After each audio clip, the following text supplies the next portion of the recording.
وہ 10 کی 10 راتیں عبادت کرے گا۔ اور تیسری حکمت علماء نے یہ بیان کی ہے کہ لیلۃ القدر کی رات کو 100% متعین کر کے نہیں بتایا گیا تاکہ لوگ اس بہانے زیادہ عبادت کریں اور جو طلبگار ہیں انہی کو ملے۔ اب جو آخری 10 عشرے میں یقینی طور پر پوری عبادت کرے گا اس کے لیے تو لیلۃ القدر یقینی ہے، جو آخری عشرے میں کچھ راتیں جاگے گا کچھ راتیں نہیں جاگے گا تو اس کے بارے میں امکان ہے کہ شاید لیلۃ القدر اس سے فوت ہو گئی ہو۔ ہاں، طاق راتوں میں جو عبادت کرے گا، تمام طاق راتوں میں 21ویں میں، 23 میں، 25 میں، 26ویں، 27ویں رات، 29ویں رات، تو اس کے بارے میں بھی امکان ہے کہ وہ لیلۃ القدر کو پالے گا۔ تو اللہ تعالیٰ یہ چاہتے ہیں کہ جو پورے آخری عشرے میں تمام طاق راتوں میں خاص طور پر عبادت کریں ان کو لیلۃ القدر ملے۔ تو اگر اللہ رات متعین کر دیتے تو پھر تو ہر آدمی اس لیلۃ القدر میں جاگ لیتا، لیکن اللہ نے نظام ایسا بنایا کہ بھئی جو طلب کرے گا اور تمام راتیں جاگے گا اس کو تو یقینی طور پر لیلۃ القدر ملے گی، اور جو تمام راتوں میں عبادت کا اہتمام نہیں کرے گا تو اس کے لیے معاملہ مشکوک ہے، امکان ہے کہ مل جائے، امکان یہ بھی ہے کہ نہ ملے۔ تو اس لیے بھی علماء کہتے ہیں کہ لیلۃ القدر کی یقینی طور پر تعیین نہیں کی گئی۔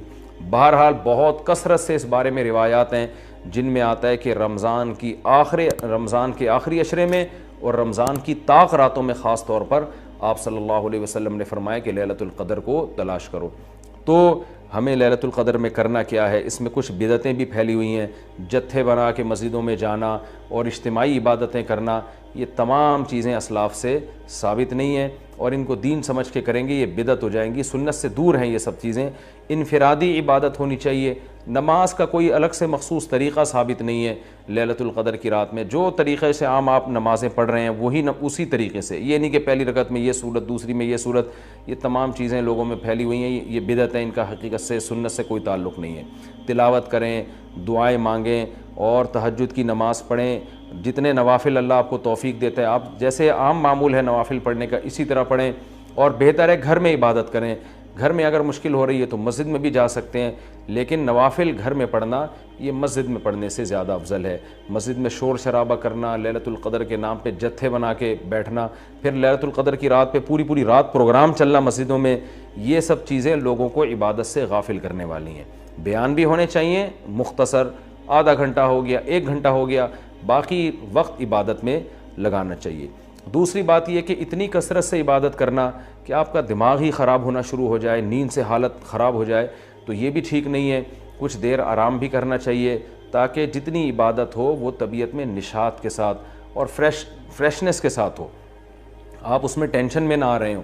اور ایک اہم بات یہ بھی ہے کہ اصل عبادت گناہ چھوڑنا ہے۔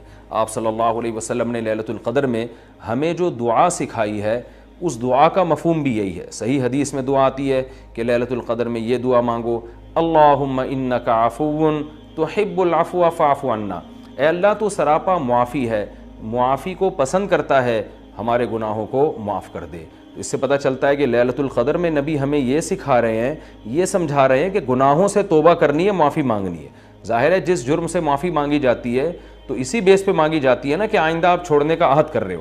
آپ نے کسی کا دل دکھایا، کسی کو ٹینشن دی، اب آپ اس سے سوری کر رہے ہیں، وہ کہتا ہے ٹھیک ہے آئندہ ٹینشن نہیں دینا، آپ کہتے ہیں دوں گا تو میں آئندہ بھی تمہیں ٹینشن، تو وہ کہے گا پھر یہ تو معافی نہیں، یہ تو معافی کے نام پہ مذاق ہو گیا بھائی۔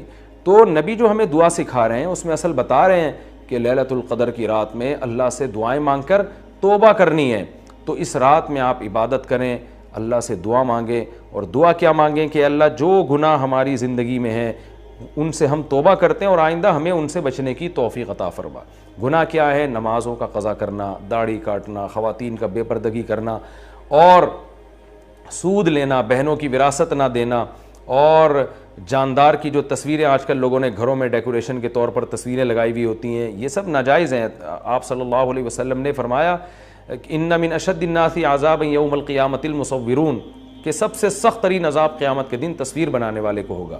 ڈیجیٹل کیمرے کی تصویر میں تو بہت اچھا خاصا علماء کا اختلاف ہے کہ ہماری رائے یہ کہ تصویر میں داخل نہیں ہے، لیکن جو پرنٹڈ تصویر ہوتی ہے اور کسی شرعی عذر کے بغیر ہو، ایک تصویر کسی ضرورت سے ہوتی ہے، بلا وجہ شو بازیوں کے لیے اپنے باپ داداؤں کی تصویریں دیواروں پہ سجانا، یہ فیشن ہمارے یہاں بنتا چلا جا رہا ہے۔ اور جو بت بنے ہوئے ہوتے ہیں تصویر کے نام پہ، وہ بھی اسلام میں حرام ہے۔ تو ان سب چیزوں سے ہمیں لیلۃ القدر میں توبہ کرنی ہے، شراب سے، زنا سے، بد نظری سے، والدین کی نافرمانی سے، رشتہ داری توڑنے سے۔ آپ صلی اللہ علیہ وسلم نے فرمایا جو خونی رشتوں کو توڑتا ہے وہ جنت میں داخل نہیں ہوگا۔ لیلۃ القدر کی رات میں آپ اپنے خونی رشتوں کو منا لیں۔ اس رات میں آپ اگر رشتے کو جوڑیں گے اس کا ثواب کئی گنا زیادہ ملے گا، اس کی برکتیں بہت زیادہ ہوں گی۔ تو اس رات میں صدقہ خیرات بھی کرنا چاہیے، اور ان تمام جرائم سے، نماز چھوڑنے کا گناہ، سود کا گناہ، وراثت کھانے کا گناہ، جو بھی ناپ تول میں کمی کا گناہ، آپ اگر کسی ادارے میں جاب کرتے ہیں، آپ تنخواہ پوری لے رہے ہیں مگر آپ کام میں ڈنڈی مار رہے ہیں، یہ خیانت ہے جس سے قرآن نے روکا ہے۔ یہ بھی ایک جرم ہے، اس جرم سے بھی ہم نے اس رات میں توبہ کرنی ہے۔ اگر کوئی کرایہ دار مالک مکان کے گھر کو امانت کے طور پہ استعمال نہیں کرتا، یہ بھی امانت میں خیانت ہے۔ اور اگر مالک مکان کرایہ دار کو تنگ کرتا ہے، یا کرایہ دار مالک مکان کو ٹائم پہ کرایہ نہیں دیتا، یہ بھی جرم ہے جس کو قرآن بیان کرتا ہے امانت میں خیانت۔ تو جہاں بھی دو آدمیوں کا معاملہ ہو رہا ہے اور اس میں آپ ڈنڈی مار رہے ہیں، یہ بہت بڑا جرم ہے۔ قرآن میں اہل جنت کی یہ صفات بیان نہیں کی گئی ہیں۔ تو اخلاق کو اپنے درست کرنا، آپ صلی اللہ علیہ وسلم نے فرمایا منافق کی 3 نشانیاں ہیں، بات کرتا ہے جھوٹ بولتا ہے، امانت دی جائے تو خیانت کرتا ہے، اور جب کسی سے بحث مباحثہ کرتا ہے تو گالم گلوچ پہ آ جاتا ہے۔ آج دیکھیں دفتروں میں کیا حال ہے، بات بات پہ گالیاں، ذرا سا کوئی مسئلہ ہوتا ہے فوش فوش گالیاں نکالنا شروع کر دیتے ہیں۔ تو یہ تمام چیزیں ایسی ہیں جن سے ہمیں اس رات میں توبہ کرنی ہے۔ اللہ تعالیٰ سے دعا ہے کہ لیلۃ القدر کی رات اللہ ہم سب کے لیے خیر اور برکت والی بنائے، اور اس رات میں ہمیں عبادت کی توفیق عطا فرمائے، اور اس رات میں ہمیں گناہوں سے سچی توبہ کی توفیق عطا فرمائے۔ حدیث کیا کہتی ہے؟ نبی نے دعا سکھائی کہ اے اللہ اتنا خوف، زیادہ خوف مسلط ہو گیا تو پڑھائی سے بھی گئے، نیند سے بھی گئے، کھانے سے بھی گئے۔ تو اللہ کا بھی اگر زیادہ خوف پیدا ہو گیا صحت بھی خراب ہوگی۔ بعض لوگوں کے دل میں جہنم کی آگ کا بہت خوف مسلط ہو جاتا ہے، وہ عبادت سے بھی جاتے ہیں، پھر وہ لائف کو جتنا انجوائے کرنا چاہیے جو شریعت نے اجازت دی اتنا بھی نہیں کر پاتے۔ تو اس لیے ہمارے نبی نے دعا سکھائی، اللہم اقسم لنا من خشیتک ما تحول به بیننا وبین معصیتک۔ یہ میں مناجات مقبولہ کی دعاؤں کا ایک تھوڑا سا تعارف پیش کر رہا ہوں آپ کے سامنے کہ کتنی پیاری دعائیں ہیں۔